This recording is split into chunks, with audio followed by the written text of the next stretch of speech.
Hi friends, welcome to our Leelavat kids for everyone channel. Simhachalam ఆలయంలో ఉన్న ఒక స్తంభం ఎందుకు పూర్తి కాలేదో మీకు తెలుసా? ఇది సాధారణ శిల్పం కాదు, దైవశిల్పి స్వయంగా చెక్కిన స్తంభం. కానీ ఒక రాజు చేసిన చిన్న తొందరపాటు వల్ల ఆ అద్భుతం సగం దగ్గరే ఆగిపోయింది. ఈ రోజు మన కథ అసంపూర్ణ స్తంభం రహస్యం. మన చింటూ తాతయ్యతో కలిసి అక్షయ తృతీయ సందర్భంగా సింహాచలం వెళ్ళాడు.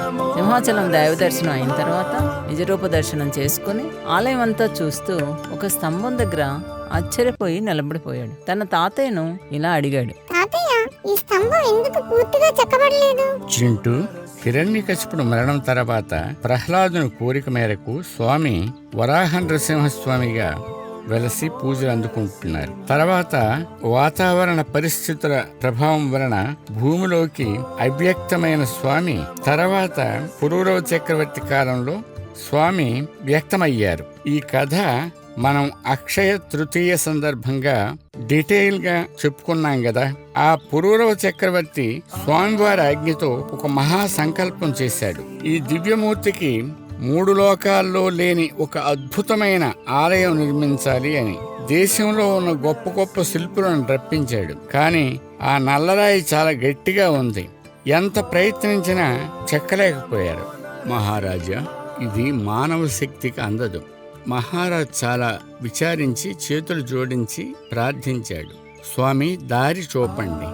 ఆ రాత్రి సింహాచలం కొండపై ఉరుములు మెరుపులు ప్రారంభమయ్యాయి. అప్పుడే మెరుపు కాంతిలో ఒక వృద్ధుడు ప్రత్యక్షమయ్యాడు.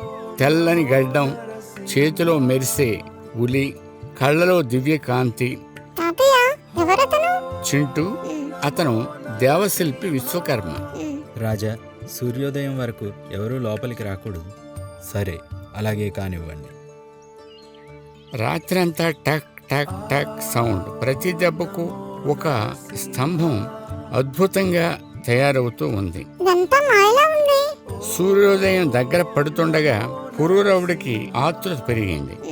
ఇంకా ఏం అద్భుతం జరుగుతుందో చూడాలని నెమ్మదిగా తలుపు తెరిచాడు. లోపల చూసి షాక్ అయ్యాడు.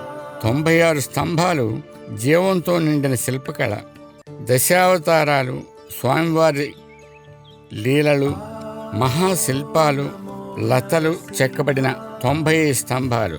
కానీ ఒక స్తంభం మాత్రం సగం దగ్గరే ఆగిపోయింది. ఆ స్తంభంపై సింహం ముఖం మాత్రమే పూర్తయింది. మిగతా భాగం మాత్రం ఇంకా రాయిలాగే ఉంది. ఆ స్తంభం పక్కనే ఒక ఉలి కనిపించింది. దానిపై ఒకే ఒక పదం.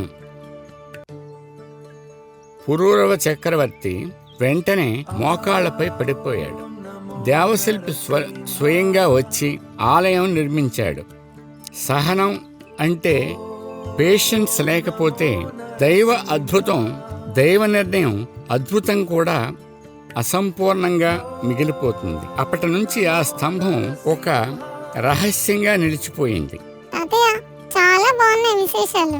చింటూ, ఇంకా దైవ దర్శనం చేసుకుని ఇంటికి వెళ్ళిపోదాం. సరే తాతయ్య. ఈ కథ మీకు నచ్చితే లైక్ చేయండి, షేర్ చేయండి, సబ్స్క్రైబ్ చేయండి, బెల్ ఐకాన్ క్లిక్ చేయండి. ఇంకా మరో కథతో మళ్ళీ కలుద్దాం.